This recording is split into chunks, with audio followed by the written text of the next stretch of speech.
I really enjoyed during the writer's strike in America. I got signed to write scripts in my lovely new house that I had new at the time on Lantau Island. So it was like I got offered to go and do kick punch films in Dominican Republic and Philippines. And I was like, in the old days, even when I did the Furies films in Vietnam, I was like, boy, I really love to go there for 6 months and be away from home, away from the kids, away from Liz.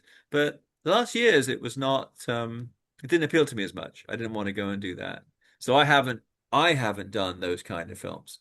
I think I did the last Hong Kong um, martial arts movie shot in Hong Kong, which was Lady Bloodfight, my female version of Bloodsport. Bloodsport, sure. I Yeah. don't think anybody's done a pure martial art movie in Hong Kong since then that I know of.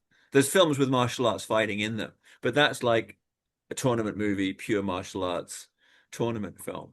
And that one also, I went back and quite a bit of the quite a bit of stuff either didn't make it past script stage or was cut from the film.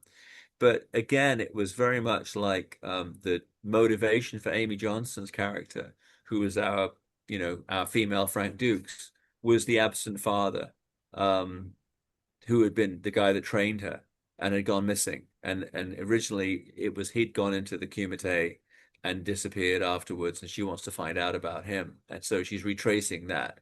And that kind of got pushed to the back. But again, that was me attempting to replicate the things I liked about Bloodsport. And while I'm on that subject, why the hell did Amy Johnston not become a superstar?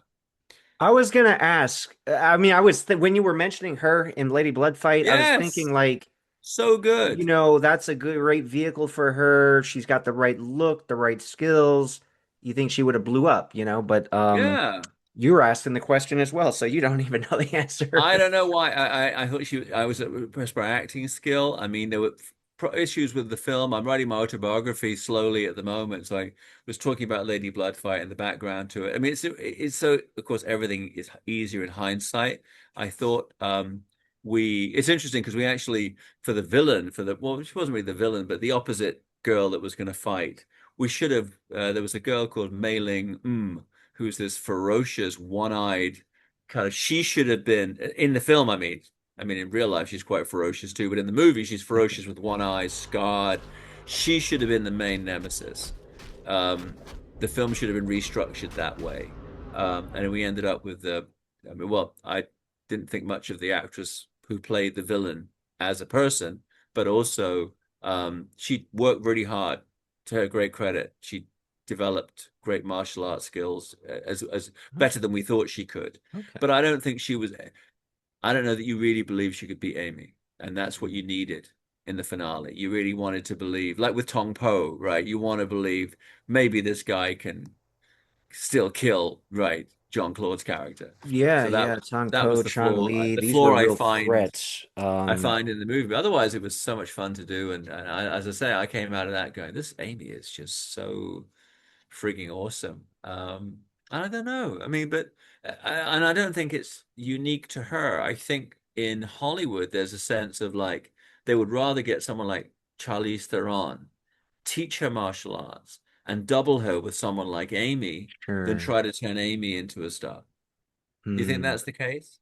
Could I feel it be, is. but just in general, Hollywood, it's much nicer if you're a guy, basically, because when you're older, you could still do so many things. Like women, they have a much shorter shelf life. Unfortunately, that's just how it is. So when you say Charlize Theron, she's probably got maybe 5 years left that they'll want to use her as a leading lady in these action But films. Then it wouldn't how really old was make she when she did? sense. But when she did Atomic, I mean, I'm getting in trouble. Maybe we're getting in trouble for being ungracious. But I mean, how old was she when she made Atomic Blonde? Because I think of that as being if if if you decided, years ago there was a film called Haywire where they tried to make a star out of Gina Carano. Remember that one? Yeah, And yeah. they really surrounded her. Steven Soderbergh directed it, and they surrounded her with Great really solid actors around actors. her. Didn't really work, but good for them for trying. They But tried with Ronda basically, Rousey too. that's right. If you would have on Atomic Blonde, if they said, "Well, we're not, we're going to bet the farm on a new star, and we'll use Amy," I think Amy would have been a little bit younger than Charlize Theron, but then Charlize Theron was a bankable name. Sure. Same thing when she did Fury Road or whatever she was doing. But I know what you mean. There's definitely the case that I mean, look, how old is Seagal? And you had him on. The big story about Order of the Dragon was its return of Steven Seagal, and now Yeah, he's apparently like I don't know. 70 now. I couldn't believe it because I look at the premise of it and the people involved and what they were doing with it. I thought, boy, well, this is going to be Order of the Dragon. As I say, for me, I'm a consumer. Like even if I wasn't interested in the last couple of years in going and doing any more, like I did my Kickbox Retaliation, I did Attrition, I did Lady Bloodfight. I feel I'd kind of paid my respects at the altar of 80s action cinema, right? I did Kickbox Retaliation. Sure, sure, I sure. paid my dues. So I don't want to do any more of that for a while, but I love watching them. And I saw that, and I don't know how much you know about it, but it seems to be. I mean, I don't know how much secret information you have that you can't say, but I just looked at the all these stories about Order of the Dragon, and it's legal issues that are The surrounding it. I'm so director's surprised. kind of crazy. Look, I Yeah. mean, I can only go by my own experience. Like when I worked with him, I got along with him fine. He gave me some direction. He showed me some scene from this actor. Who's the lead villain in The Professional, that Luc Besson film? Oh, that would be Gary Oldman. Yeah, Gary Oldman, great actor, love the guy. Anyway, there's a specific scene from a movie, and the director's like, David, when we play this in the bar, this is what's going to happen to you, and I need you to do this. And he showed me this clip Yeah. from Gary Oldman, and we had limited time, but also limited props, by the way. So we had one chance to do it and get it right, and it went perfect. Like Yeah. thank God I did my part. Thank God the cameraman framed it right. Where Thank do they God the where do other they film actors did that? their part. Huh? Where was it filmed? Serbia. And how long were you there for? Not that long, man. Handful of days. Like I said, I got that What whole great tour from one of the YouTube fans, right. and then What is Serbia like? way better than I thought. Like when you hear it, you think in Eastern Europe, Yeah. probably not a great Yeah. country. It's beautiful though. Interesting. But yeah, I, no, but I just saw that when I saw all the elements that came together, or the dragon, it seemed to me such a straightforward thing to do. You throw these guys into the mix, you bring in Seagal for a couple of days to do whatever he's going to do. sure. You've got you in, and you're obviously great at what you do, and then you got this big following because of your, this page, your YouTube, and then and I thought the whole thing was entangled in this whole web of counterclaims and whatever. Anyway, I hope they resolve it and they get it Well, out there. It just seems strange. what's so I think the Croatian director Viechko has been served and then there's legal things where the guys in Germany, the producers are right with the contracts and everything because they own all the footage and everything. But see, Viechko, see, I think people just know it's going to be such a great project, but he wants full control. His director's cut, he's going to sell it, do everything, but it's like, no, you were hired to direct it, and that was what you Right. did. Now give us the footage, and we'll cut it and put it together and distribute it. So it's like a tug Yeah, of I war. mean It's like that it's mine, no, it's ours. the battle between studio and artist and director for Final Cut goes back to the days of, Orson Welles on Magnificent Ambersons or something. And it is difficult. But yeah, no, I've seen films come apart in um post, where you think, wow, there's so many elements that were really interesting. And then later they're restored maybe and you see what was there originally, and you go, boy, Sure. that was going to be something different and more interesting than the film that was put into theaters.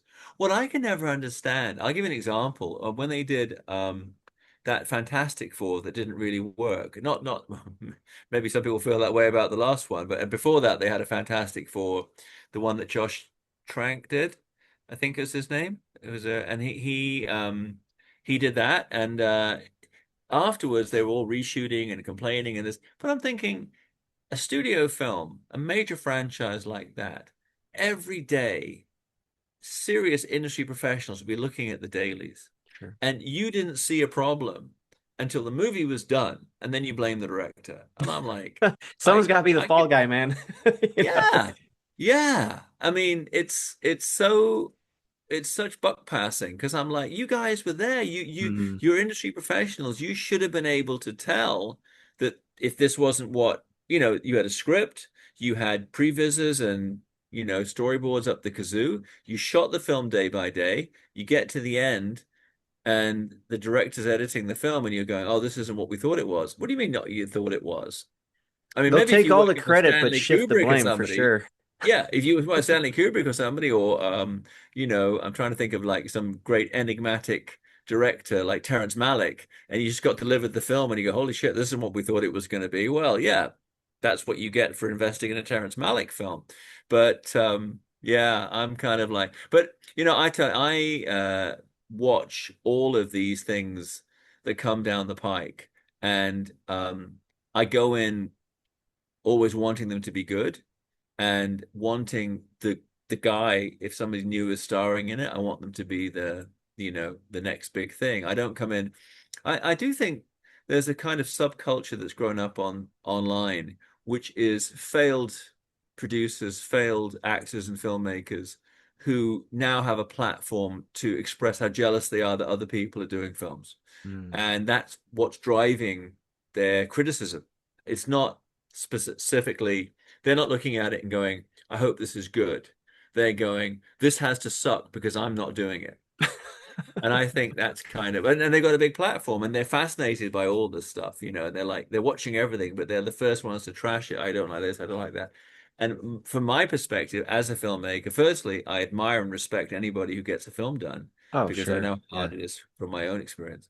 But also, I want stuff to be good, if only because the hours and days of my life as the years pass are more and more limited.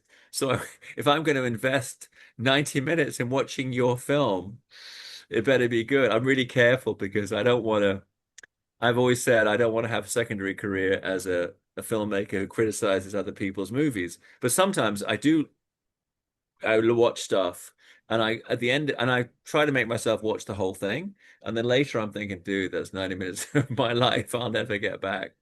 I showed Sean, my son, Battle Beyond the Stars, which is Roger Corman's space remake of Seven Samurai. Have you ever seen Okay.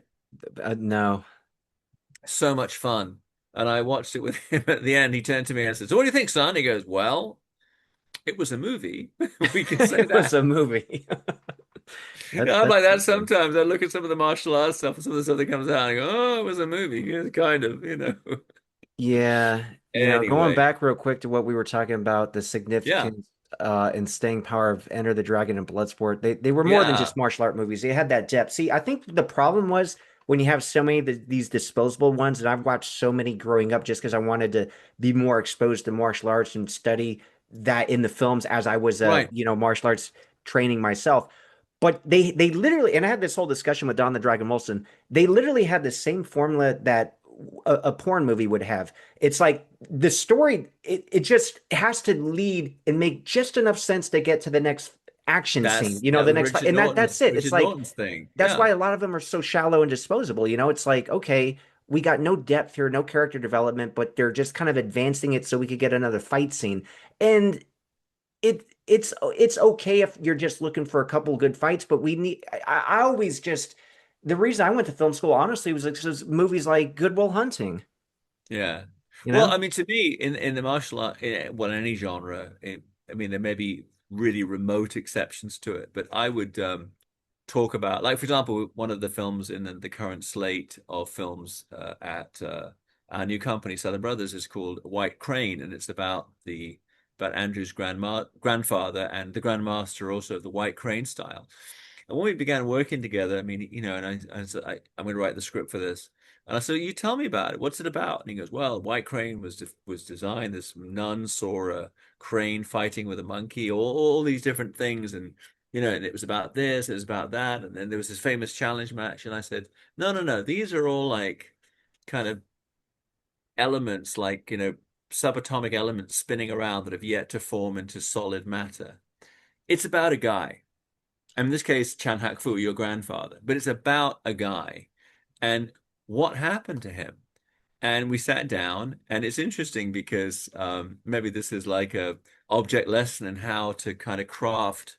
I hope, because we're still in pre-production, a decent martial art movie.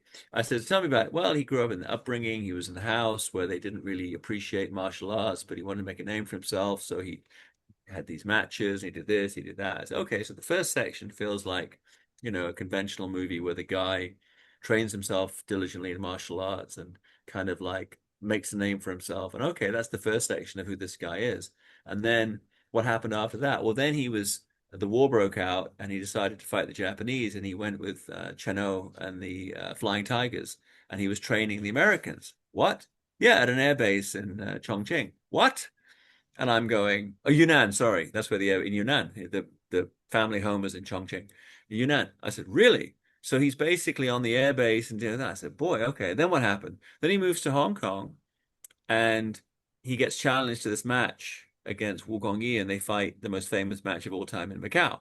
So the ending is this big Rocky-esque Sure. kung fu match, which is on YouTube now. It's not very spectacular, but it is very important in Hong Kong, recent Chinese kung fu history.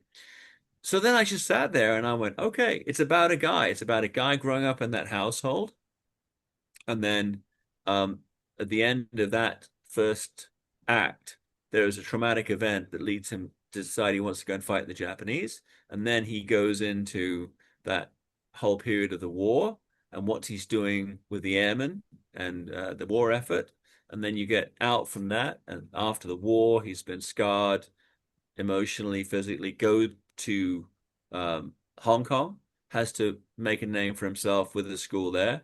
And then um, with the sum total of his experiences and where he's at, finds himself challenged and forced to fight for the White Crane at the end.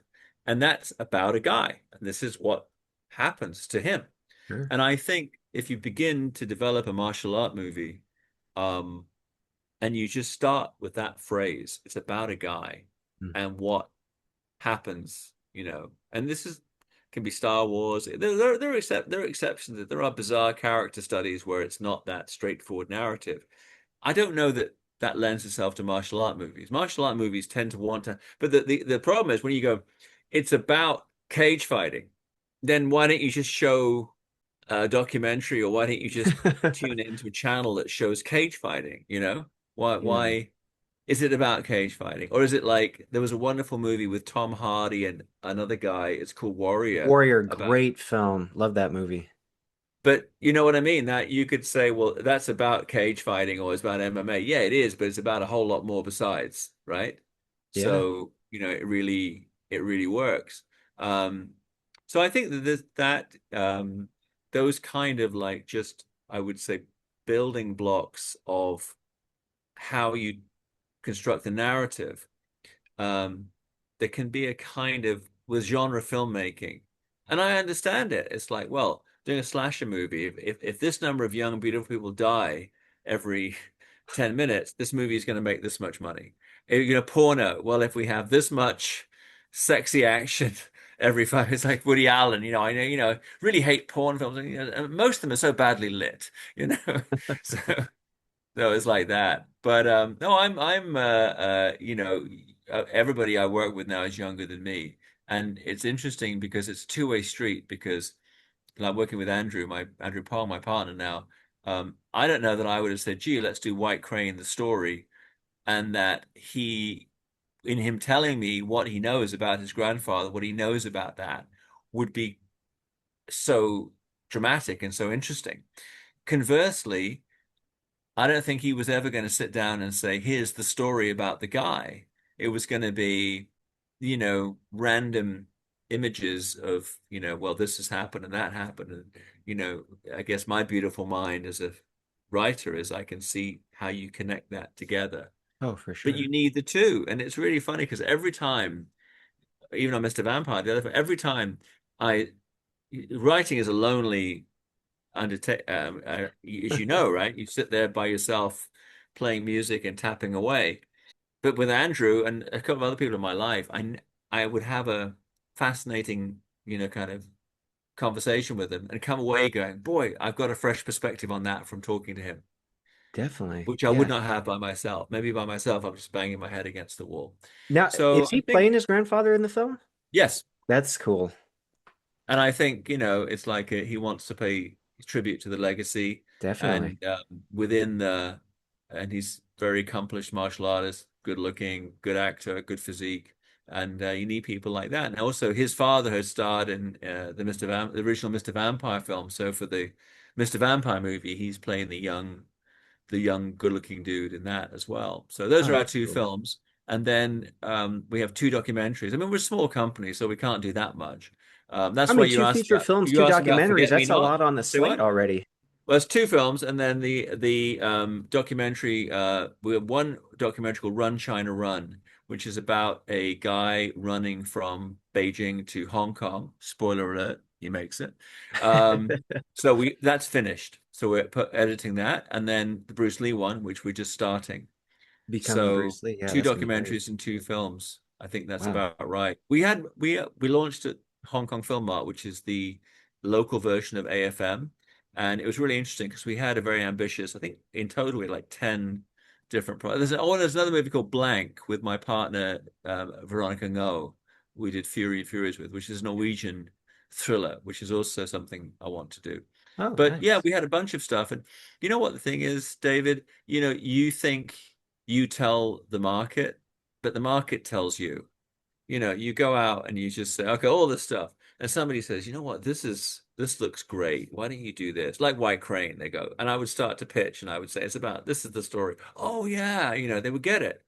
And even for Bruce Lee, when I've talked about it online or whatever, people go, well, who the hell wants to hear another Bruce? No, but it's like then I would explain, no, but this is the take on it. This is what we're talking about relevant to Bruce Lee. Mhm. And then they would go, gee, yeah, that sounds like it's interesting. It hasn't been done before. Yeah, Um, so, you get that response from the marketplace.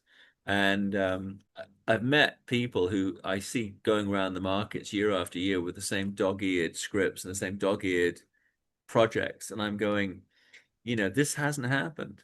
I mean, I don't know. Part of me thinks stay with it, don't give up. The other part of me goes, maybe you need to find something that people do want, do that, and then you'll have the commercial strength to do whatever you want, even if it is something wacky and weird like what you're trying to sell now. Do something mainstream to, make your name in the sure, industry. sure. Yeah. Um, but yeah, but I'm still I'm think in this lifetime, the last time I'll form a new company and this last cycle of films. But I enjoy it. It's very exciting, and I think it's interesting to me to see what form the the genre takes, what form the industry takes, what influence, new technology like AI is going to have on the way we make films. Um, um, and so, it's like it's great to kind of like still be active and playing out and doing the stuff. A friend of mine he works at university, he just had to retire because he hit a certain age. He's about my age, and he had to retire, and I think he's going to sit at home. And I was like, "Phew, thank goodness I work kind of for myself, and I work in another business where you don't. That's not a given. I don't think anybody. Maybe some of us should, but no one is forced to retire at whatever age. What's the retirement age in America?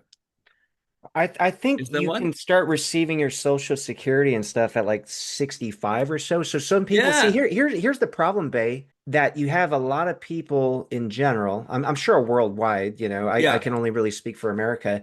sure. They hate their job. So the all they Yeah. look forward is to like the day they retire. And then my perspective is like that's the last thing you should want to do. We love our jobs. I mean, and if you don't find something or work on something on the side where it's like you look forward to waking up every morning and the last thing you want to do is Oh, it's a retire and blessing. then eventually die. It's like, no, there's so much more to It's do like while you're Bruce here. Springsteen said that, that I just saw an interview with him earlier, and he said, like, that there's never going to be a Bruce and the E Street Band farewell tour. It's just not going to happen because, he'll kind of like just be playing guitar one day. It just collapsed and that's I'm it. with That's him, the end. That was that's, the farewell tour nobody knew yeah, that about. was it. That's how you want to go.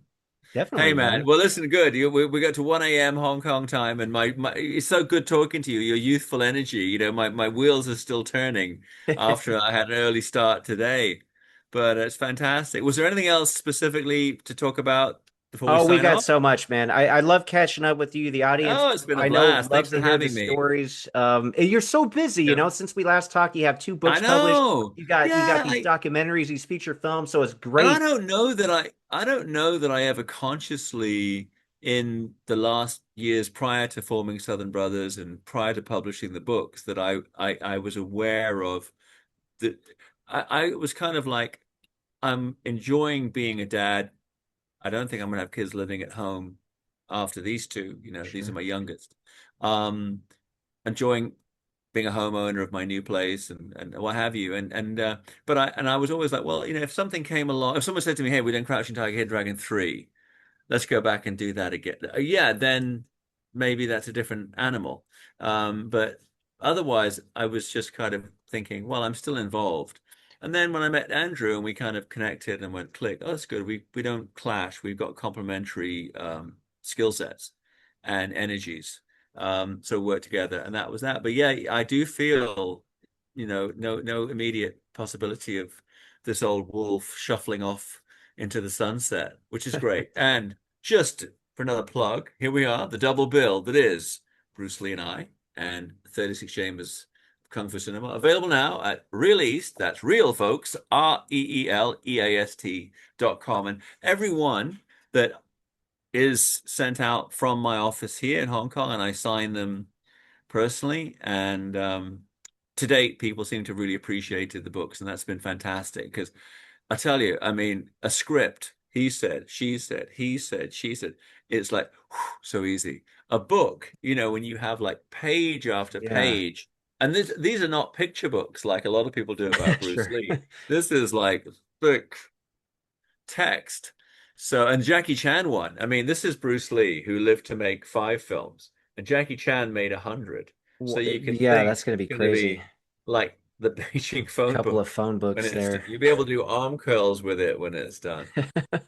Yeah, I mean, I definitely feel to some extent in this, phase of my life, I've got a certain number of films I still want to do and certain number of books that I still want to write. Um, and but it's very, very satisfying in both areas. Film is frustrating because, as you know, you can write and develop stuff, and unless the planets align, it's never going to be made real. With the book writing, or even writing articles or writing stuff for different publications, you sit down, focus on it. If it's a book, you focus on it over a certain number of years, months or years, and it comes out and it has a reality to it. It's Sure. like, I actually did this. So I really appreciate both sides of it. I think, filmmaking is kind of like particle physics. You've got to figure out how to get all of these, kind of neutrons and protons together to form mass, to gain mass and to actually have a physical reality, right? You've got Yeah, to figure yeah. that out. And if you're with a being writing a book is more like being a bricklayer, where you go out and win, lose, or draw every day, the wall grows because you've actually laid another brick. So that's good. But Yeah, anyway, lovely to definitely. talk, and I look forward to the usual lively comments from your audience. And if anybody wants to reach out to me, I'm easy to find. BEY Bay at Realeast, REELEAST.com. And release.com is also where you can find the books. Yeah, and if people come to Hong Kong to visit, I'm always happy to see them. You haven't come out yet. I You need can stay in to. my house. I You got I gotta even get more out there, man. motivation to come. That'll You that'll even be more reason amazing. to come. You can Yeah, stay in the yeah. Hidden I gotta Fortress. plan that trip. For Yeah, sure. definitely. The Yeah. Viking samurai invades Hong Kong. Yeah, I that's a don't video understand. series in itself, Is it man. ready? Here he comes. All right, my friend. Well, Thanks thanks so so much. It's much, been Bey. fun. Always appreciate your time, and Yeah, it's been a these are blast. always All great right. videos to make.